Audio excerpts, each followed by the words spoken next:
الحمد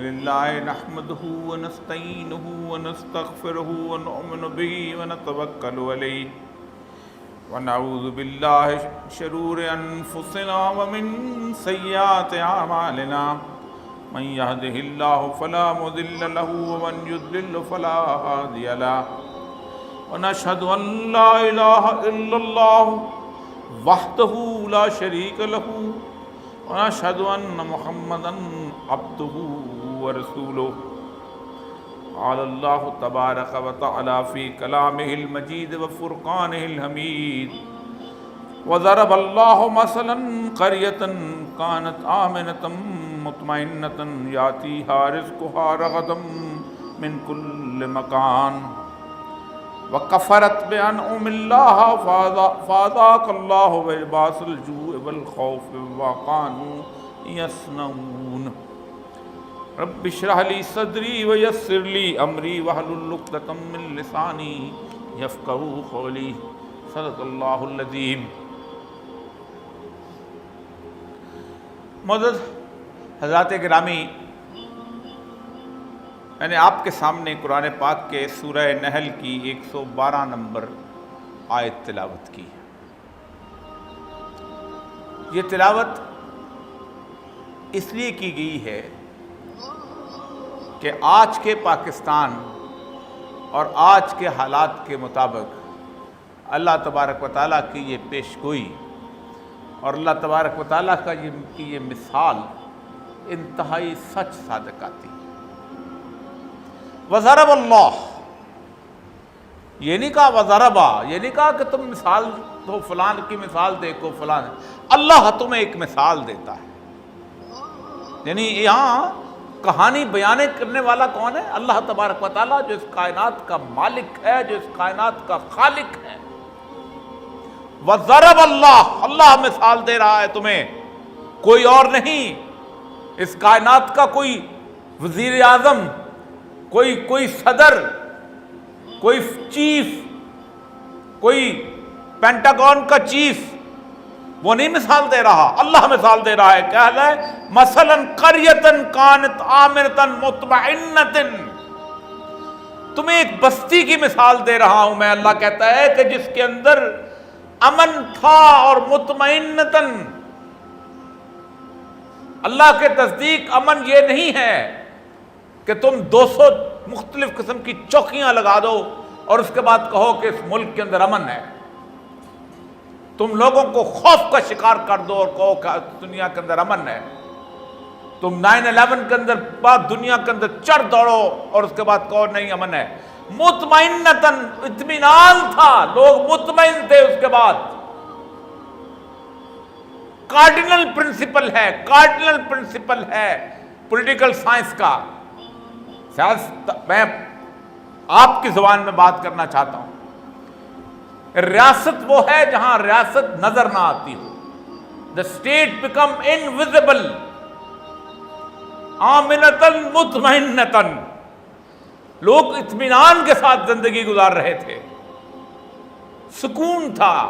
سکون بھی ایک ریلیٹیو سی چیز ہے کہ آپ اپنی چیزوں کو اپنے طور پر استعمال کر کے آپ سمجھتے ہیں آپ پرسکون ہو گئے ہیں، یا آپ پاور میں ہیں تو پرسکون ہو گئے۔ مطمئنتاً یاتیہا رزقہا رغداً من کل مکان، اور ان تک رزق پہنچ رہا تھا وہاں سے نہیں، پوری دنیا کے علاقوں میں جہاں سے وہ رزق پہنچ سکتا تھا۔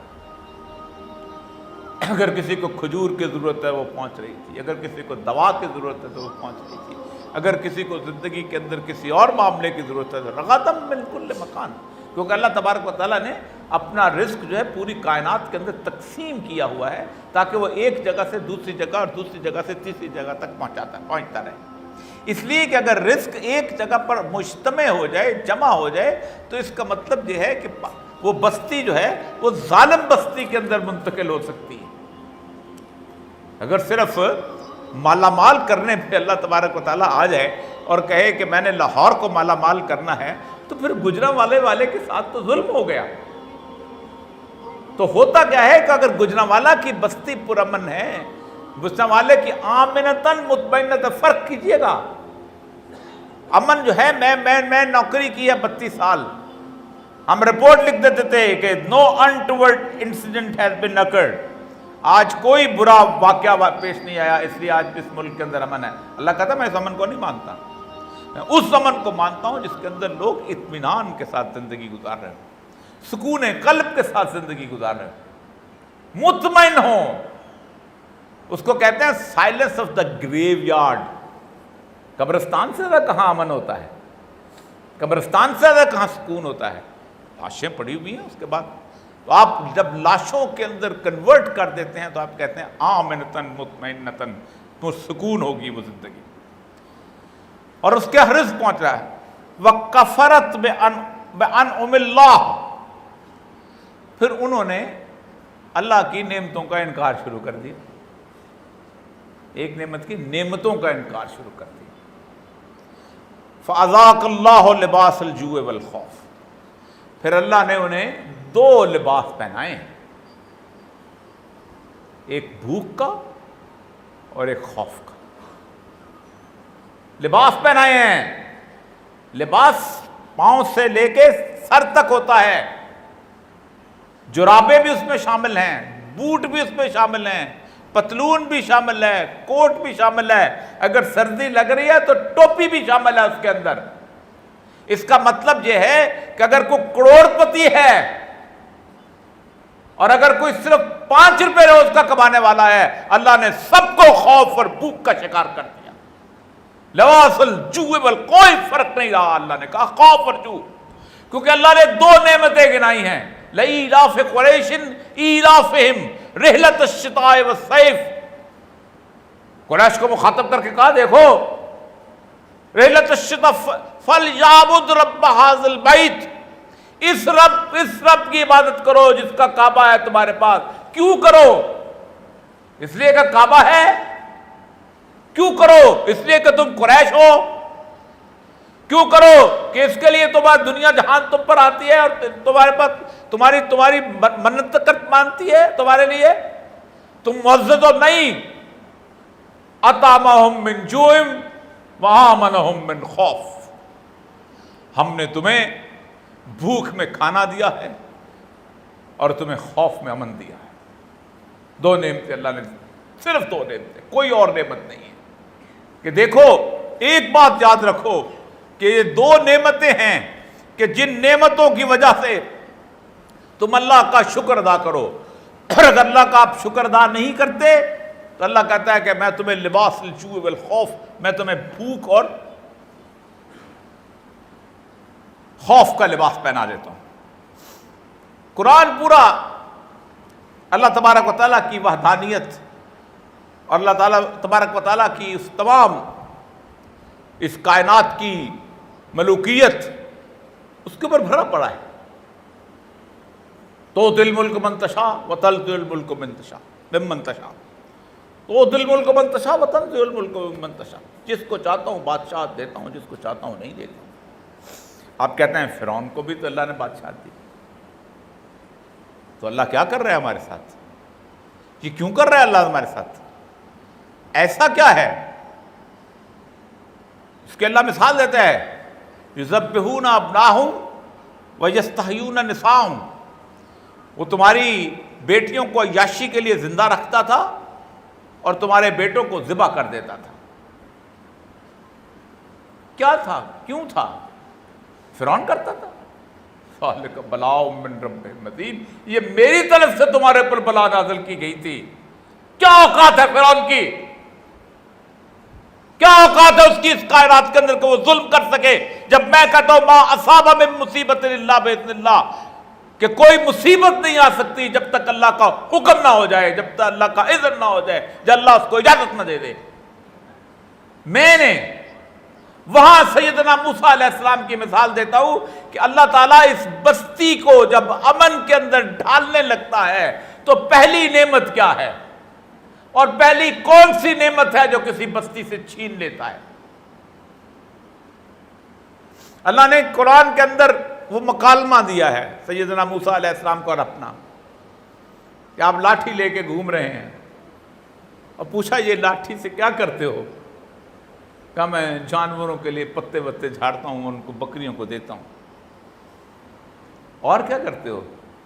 میں کبھی کبھی اس کو مختلف قسم کے کوئی اور ایسے جنگلی جانور آ جائیں تو ان کو بھگاتا ہوں۔ کہا موسیٰ اس کو ذرا پھینکو تو صحیح، ہم دیکھیں۔ سیدنا موسیٰ نے وہ بات پھینکی،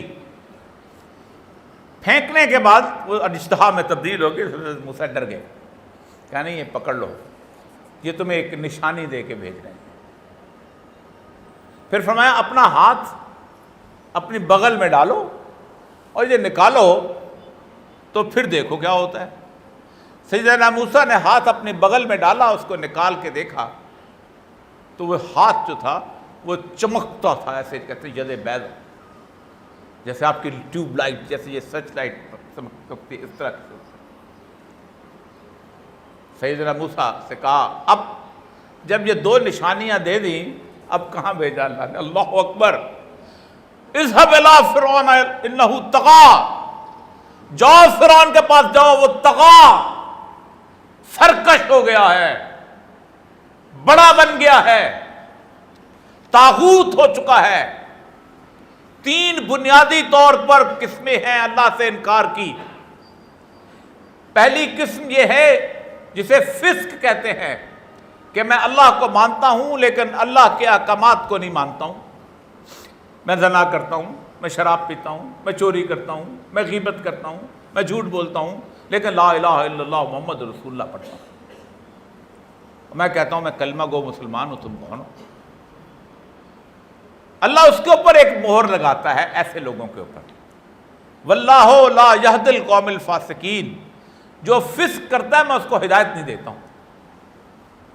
دیکھیں نا، آپ جب کسی جگہ جاتے ہیں، راستہ تلاش کرنے کے لیے جاتے ہیں یا لاہور کا سفر اختیار کرتے ہیں تو زیادہ راہ جیب میں ڈالتے ہیں، یا ٹکٹ لینی ہے اس کے لیے کچھ پیسے چاہیے، پھر اس کے بعد کچھ تھوڑے بہت سامان جو بھی لے کے جانا ہوتا ہے، کچھ دن گزارنا ہے وہاں۔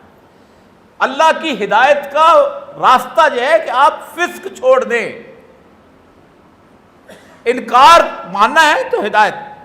دوسرا یہ ہے کفر، آپ کہتے ہیں میں اللہ کو نہیں مانتا ہوں، پھر اللہ آپ سے بے نیاز ہو جاتا ہے، کہتے جاؤ نہیں مانتے ہو، مجھے کوئی اس کی پرواہ نہیں، میری اس کائنات کی بادشاہت کے اندر 1 انچ میں کمی نہیں لا سکو گے تم ناروے بن جاؤ، تم ڈنمارک بن جاؤ، تم سویڈن بن جاؤ، تم آپس میں بھائی کی اپنی شادیاں کر لو، تم بہن کی شادیاں کر لو، عورت کی مرد کی کر لو، جو مرضی کرو، مجھے کوئی پرواہ نہیں۔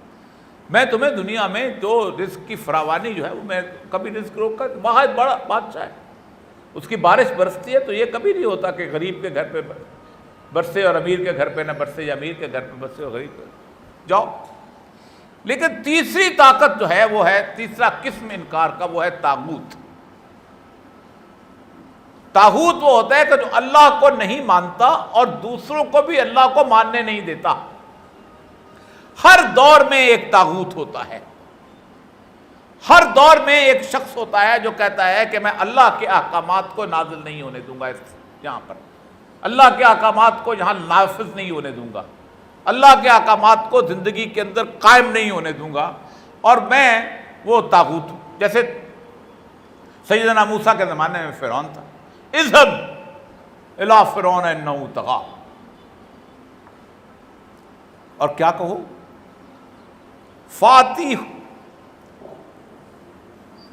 فاتی ہو فقولا انا رسول ربک فارسل معنا بنی اسرائیل، اسے جا کے کہو کہ میں تمہارے پروردگار کی طرف سے آیا ہوں کچھ نشانیاں لے کر، یہ بنی اسرائیل کو میرے ساتھ بھیج دے، ان کو آزاد کر دے۔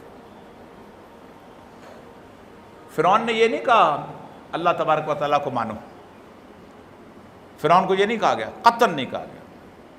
نہ نبی جو تھے سیدنا موسیٰ، انہوں نے کہا کہ میں نبی ہوں، مجھے میری نبوت کو تسلیم کرو، قطعاً نہیں۔ ایک چیز، وَلَا تُعَذِّبْهُمْ، ان کی سزائیں ختم کر دو اور ان کو میرے پاس روانہ کر دو۔ تو اسلام کے اندر، قرآن کے اندر، قرآن سب سے بڑی اہم ترین چیز جو ہے وہ بیان کرتا ہے کہ وہ مذہب، اللہ کی حقانیت، اللہ کی وحدانیت، رسول اللہ صلی اللہ علیہ وسلم کی رسالت، یہ تمام چیزیں بے معنی ہیں جب تک حقیقی آزادی آپ کے سامنے نہ ہو۔ انہو طغی، اس سے باہر نکلو۔ سب سے بڑی نعمت اللہ تبارک و تعالیٰ نے آزادی عطا فرمائی ہے۔ وہ جو اقبال کہتا ہے، ملا کو جو مسجد میں ہے سجدے کی اجازت، ناداں یہ سمجھتا ہے کہ اسلام ہے آزاد۔ مول صاحب نماز پڑھ لو، مول صاحب روزہ رکھ لو، مول صاحب حج کر لو، مول صاحب جو آپ کو تغلے کیا، آپ کا حج کی باقاعدہ ریاست سے مداری لیتی ہے۔ ایران میں جب موومنٹ چل رہی تھی تو شاہ ایران نے تقریر کی، اس نے کہا تمہیں اچھا نہیں لگتا کہ میں پورا سال لگاتا ہوں مشہد کے اندر اتنا شاندار قسم کا قالین بچھانے کے لیے؟ تمہیں اچھا نہیں لگتا کہ میں نے ان تمام چیزوں کو جو تمہارے امام زادوں کی بڑی بڑی بادشاہتیں ہیں، جو ان کی زیارتیں ہیں، میں ان کو شاندار بنایا؟ لیکن میں تمہیں دعوت نہیں ہونے دوں گا اس دین کو جو کہ دین تم چاہتے ہو۔ وہ کافر تھا، وہ مشرک تھا۔ جس وقت جمال عبد الناصر کی حکومت آئی ہے تو اس وقت کچھ لوگ تھے وہ چاہتے تھے جہاں اللہ کا دین نافذ ہو، تو جمال عبد الناصر مشرک تھا، کافر تھا۔ ابھی جس وقت 65% ووٹ لے کے جیتا ہے وہ مرسی، تو اس کی حکومت ختم کرنے کے بعد سیسی کو کوئی اور مسئلہ نہیں تھا کہ یہ اللہ کا دین یہاں نافذ کرنا چاہتے ہیں۔ من لم یحکم بما انزل اللہ فاولئک هم الکافرون، جو شخص جو کچھ ہم نے نازل کیا ہے اس کے مطابق فیصلہ نہیں کرتا وہ کافر ہے۔ من لم یحکم بما انزل اللہ فاولئک هم الفاسقون، وہ فاسق ہے۔ من لم یحکم بما انزل اللہ فاولئک هم الظالمون، وہ ظالم ہے۔ یہ سب آج کے دور میں یہ طغا کون ہے، اس کو پہچاننا بہت مشکل ہے، آسان ہے۔ جب تک آپ کو آج کے دور کے طاغوت کا نہ پتہ چلے اس وقت تک آپ جو ہے اپنے آپ کو سمجھ نہیں سکتے کہ آپ آزادی کس سے حاصل کرنی۔ آپ کیا سمجھتے ہیں پاکستان آزاد ہے؟ یہ مملکت خدا داد پاکستان آزاد ہے؟ تو آؤ کھڑے ہو کے کہو کہ اگر تم آزاد ہو تو کل صبح سے اس ملک کے اندر وہ تمام تر قوانین نافذ کر جو اللہ اس کے رسول نے کہے ہیں۔ 10,000 لوگ جہاں سے کھڑے ہو جائیں گے، یہ لوگ اپنے طور پہ کھڑے نہیں ہوں گے۔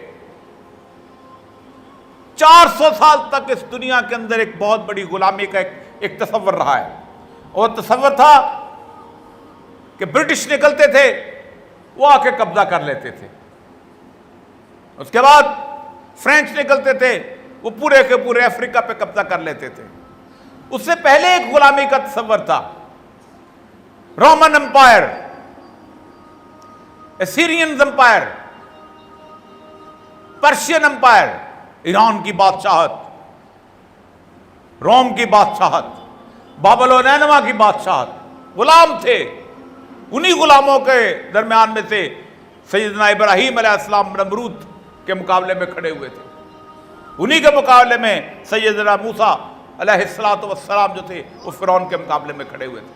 فیشن بدل گیا، اب کہا نہیں، اب ہم ان ساری کی ساری چیزوں کو ختم کرتے ہیں۔ یہ فیشن بدلا ہے 1945 میں، جس دن نارمنڈی فتح ہوا ہے 44 میں،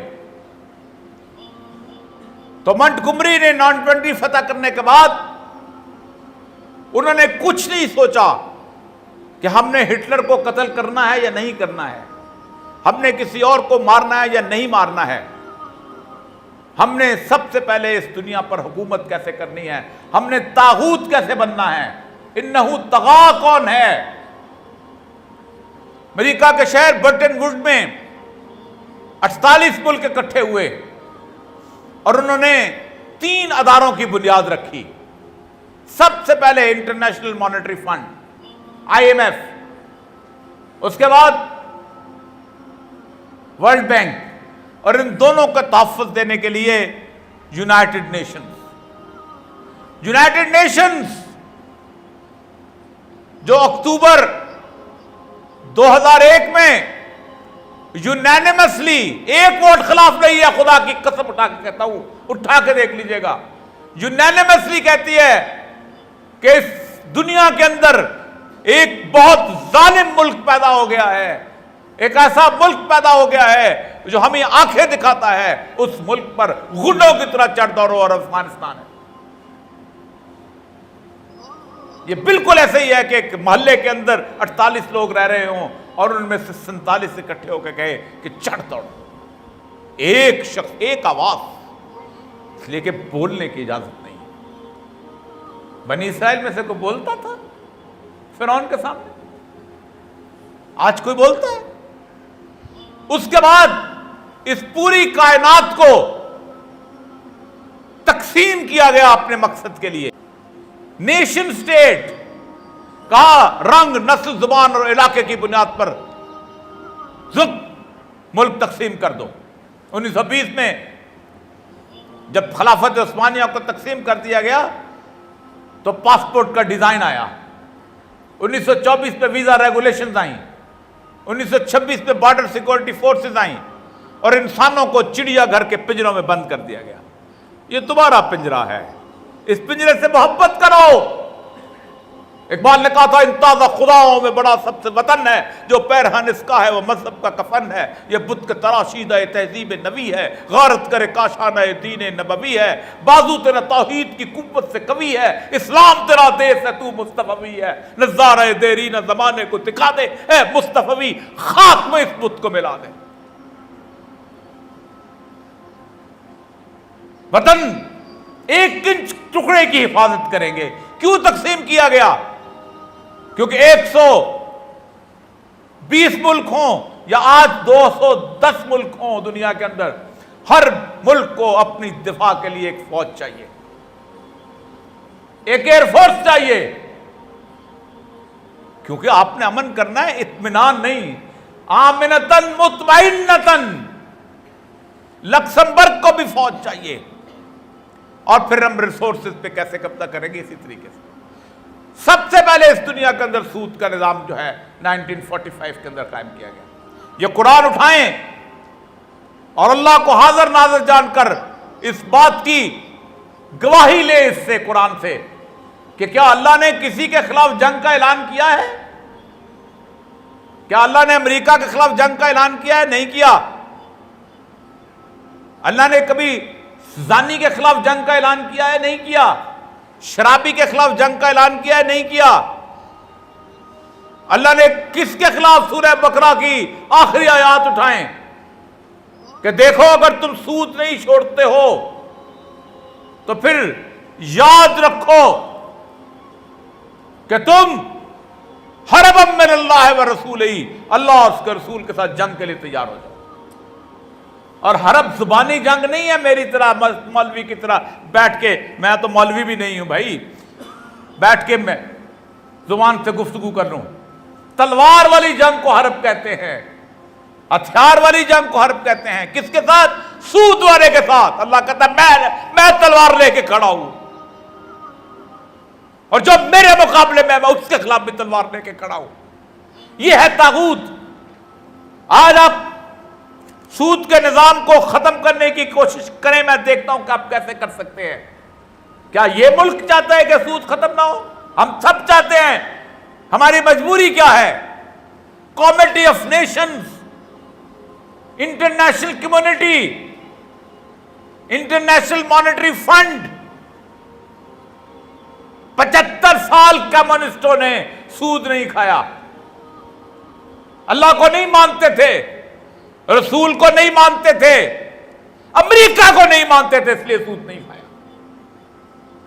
کہاں نہیں مانتے تمہارا سسٹم؟ نہیں مانتے ہم سارے سسٹم کو جو تم نے مانیٹری سسٹم رکھا ہوا ہے۔ کوئی بینک نہیں تھا پورے رشیا کے اندر، پورے سوویت یونین کے اندر کوئی بینک نہیں تھا، پورے ریپبلک آف چائنا کے اندر یا کوریا کے اندر یا یوگوسلاویا کے اندر۔ بازار سے سونا خریدتے تھے اور قیمتیں ادا کرتے تھے،